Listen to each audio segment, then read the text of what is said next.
Hello guys, good morning. Welcome back my YouTube channel Renu one Puneet blogs. Guys, आप लोग कैसे हो? आई होप आप लोग बहुत अच्छे होंगे और बिल्कुल स्वस्थ होंगे। तो गैस, हो रहा है सुबह का टाइम। इतना सुबह का टाइम नहीं हो रहा है, 8 बज रहे हैं, 8 सवा 8 हो रहे हैं। और मैं सुबह ही सब चले गए थे मेरे सास ससुर, क्योंकि उनके लिए सुबह ही फटाफट बनाना होता है खाना लंच में, तो इसलिए उनका हो गया था, तो वो सब चले गए थे। और डुगू है, वो 9 बजे ट्यूशन जाता है, तो वो जब तक सो रहा है तो मैं उसके लिए तब तक नाश्ता तैयार कर दूँगी, क्योंकि वो घर से खा के नहीं जा पाता। नहा धो के सीधा मैं उसको छोड़ के आ जाती हूँ, तो इसलिए कुछ उसके टिफ़िन में पैक कर देती। तो यहाँ मैं आलू और जो ग्वारफली होती है ना, तो उसकी सब्ज़ी बना रही हूँ, सिर्फ जीरे वाली, क्योंकि वो मिर्च बिल्कुल नहीं खाता है। तो आलू और जो आलू और ग्वारफली की सब्ज़ी है, रात में मैंने बनाई थी, तो उसमें मैंने 1-2 आलू डाल दिया था, तो थोड़ी सब्ज़ी मैंने निकाल ली थी उबली हुई। तो मैं सुबह इसको पराठे के साथ लगा के दे दूँगी। तो बस इसको मैं जीरे के साथ ही छौंक के सब्ज़ी दूँगी। और ये मिर्ची ना बिल्कुल नहीं खाता है ज़रा सा भी, तो इसमें मैं हल्की सी बिल्कुल मिर्च डालूँगी ताकि ये खा ले, और फिर इसका पेट भरा रहेगा, क्योंकि घर से सिर्फ दूध पी के जाता है। वो भी दूध मन होता है तो पीता है, नहीं होता तो नहीं पीता है। इस वजह से मैं टिफ़िन में उसका एक पराठा या कुछ ना कुछ ऐसी चीज़ें रख देती हूँ ताकि वो उसको भूख लगे तो वो फिर खा ले निकाल के, क्योंकि वो ट्यूशन जब जाता है 9 बजे ट्यूशन जाता है, तो उसकी 11:30 बजे लगभग छुट्टी होती है ट्यूशन से, 2-2.5 घंटे बाद। तो बच्चे हैं, बच्चे को तो भूख लगेगी, छोटे बच्चे हैं।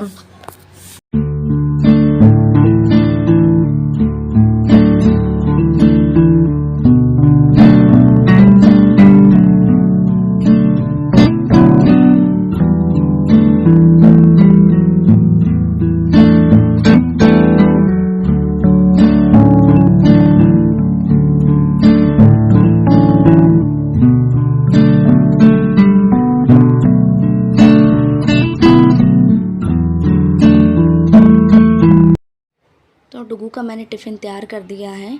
एक पराठा और थोड़ी सी सब्जी रख दी है मैंने टिफ़िन में, और इसके साथ में मैंने कुछ बिस्कुट्स भी रख दिया है, क्योंकि बच्चे होते हैं तो खाना शायद ही तो खाते ज़रूर है, लेकिन पूरा खाना नहीं खाते हैं, इसलिए मैं कुछ चीज़ रख देती हूँ ताकि वो भी खा लेगा तो पेट इसका भर जाएगा। तो बस ये है, उसका टिफ़िन मैंने पैक कर दिया है। उसके बाद से मैं इसको ट्यूशन छोड़ के आऊँ। बोल दो गाइस, मैं ट्यूशन जा रहा हूँ। गुड मॉर्निंग सबको बोल दो। पहले बोलो गुड मॉर्निंग, पहले बोलो गुड मॉर्निंग। गाइस, मैं ट्यूशन जा रहा हूँ। चलो गाड़ी से खेल कर, चलो चलो चलो चलो गाड़ी से खेल कर, चलो उतर लोगे, आराम से आराम से आराम से। ला मैं गोदी। तो डुगू को मैं ट्यूशन छोड़ दूँगी, और सब कुछ अकेले ही मुझे करना पड़ता है, घर का भी बाहर का भी। और क्योंकि मेरे हस्बैंड मेरे किसी भी चीज़ में हेल्प नहीं करते हैं, ना वो मेरा साथ देते हैं। और मैं ये वीडियो भी बनाती हूँ ब्लॉग पे, तो उसके भी खिलाफ़ रहते हैं कि यूट्यूब पे क्यों क्या करती रहती है, क्या बनाती है, कुछ होना नहीं है। मुझे डीमोटिव करते रहते हैं मेरे हस्बैंड ही, मेरे अपने ही लोग मुझे डीमोटिव करते रहते हैं। तो मैं इसलिए रोज़ रोज़ ब्लॉग नहीं बना पाती हूँ, बहुत मुश्किल हो पाता है मेरे लिए, पता नहीं शायद हो पाएगा या नहीं हो पाएगा। लेकिन मैं फिर भी दोबारा सोच के फिर मैं उठती हूँ कि नहीं, कोशिश करने से ही होता है। हार कभी ज़िंदगी में नहीं मानना चाहिए, क्योंकि जो हार मान गया ज़िंदगी से, शायद उसे कुछ नहीं मिल पाता है। मैंने कभी नहीं सोचा था कि मैं लव मैरिज करने के बाद मेरे साथ ये सब होगा या मेरे हस्बैंड ये सब करेंगे। तो मैं कभी कभी बहुत सोचती हूँ, तो मुझे बहुत रोना आता है कि काश मैंने लव मैरिज नहीं किया होता या अपने माँ बाप की मर्ज़ी से किया होता, तो चाहे कोई भी दुख दर्द होता तो मैं अपने माँ बाप से कह सकती थी। पर लव मैरिज करने के बाद सारी लड़की बहुत मजबूर हो जाती है या बन जाती है, या उनके पास कोई ऑप्शन नहीं होता है। तो बस वही मेरे साथ भी है कि मेरे पास भी कोई ऑप्शन नहीं है, इसलिए मुझे सब कुछ बर्दाश्त करना पड़ता है, सब कुछ सहन करना पड़ता है।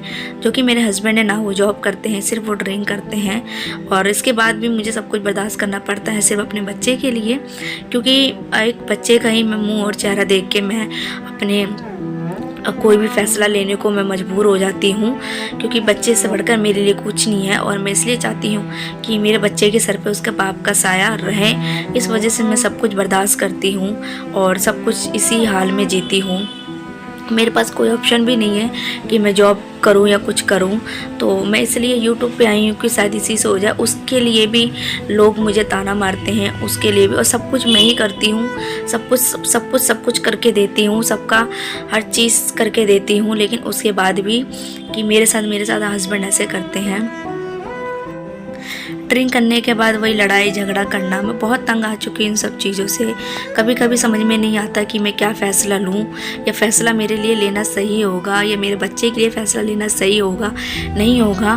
पर मैं बहुत सोचती हूँ, तो कभी सोचती हूँ तो पर ये लगता है कि मैं क्या करूँगी, अकेली कैसे होगा सब कुछ मैनेज। मेरे पास तो कोई जॉब भी नहीं है, कुछ भी नहीं है, मैं किस तरह से अपने बच्चे को संभालूँगी, या मैं अपने पेरेंट्स के पास भी नहीं रह सकती हूँ जाके, और बहुत इसलिए मुझे ये सब बर्दाश्त करना पड़ता है। तो इसलिए मेरे को लगता है कि मैंने लव मैरिज करके मेरे साथ ये सब होगा, मैंने कभी ज़िंदगी में नहीं सोचा था। और हस्बैंड से बड़ा साथी कोई नहीं होता है, लेकिन जब अपना हस्बैंड ही नहीं साथ होता है तो कोई और कैसे साथ होगा। सास ससुर तो वो रहते ही हैं, लेकिन जब अपना हस्बैंड साथ नहीं खड़ा है, या जब अपने ही हस्बैंड साथ नहीं देता तो सास ससुर भी क्या करेंगे, वो भी इसी तरह से रहेंगे। और सारा ब्लेम मेरे पे आता है क्योंकि मैंने अकेली इकलौती शादी करी है, मेरे हस्बैंड ने शादी नहीं करी है, मैंने शादी करी है, इसलिए लव मैरिज का ताना मुझे ही सुनना पड़ता है। और खैर गाइस, मेरी ज़िंदगी यही है, और पता नहीं कब तक इस तरह से निभेगी मुझे खुद नहीं पता है। बस निभा रही हूँ मैं अपने बेटे की वजह से, और ऊपर वाले से यही दुआ करती हूँ कि थोड़ा सी मुश्किल कम हो जाए मेरी लाइफ से।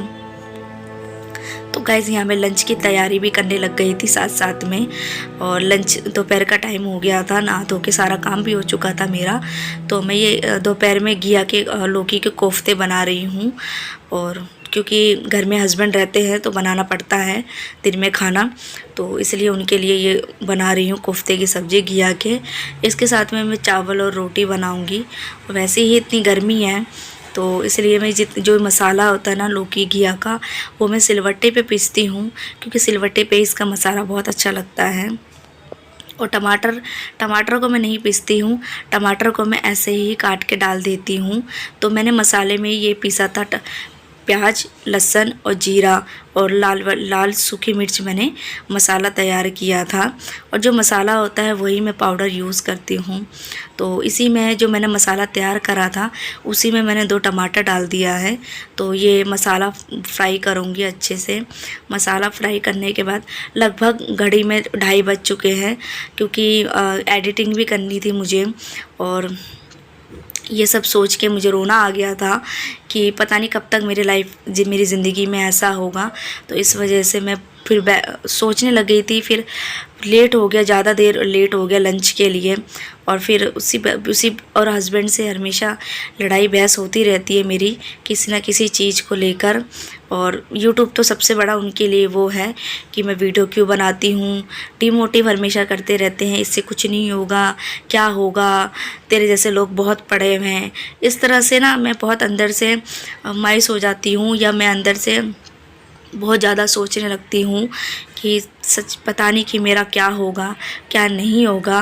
लेकिन मैं फिर भी कोशिश करती हूँ गाइस, आप लोग की वजह से, कि शायद आप लोगों से मुझे उम्मीद है, मुझे अपनों से उम्मीद नहीं है, मुझे आप लोगों से उम्मीद है कि काश आप लोग मुझे समझोगे, आप लोग मेरा साथ दोगे।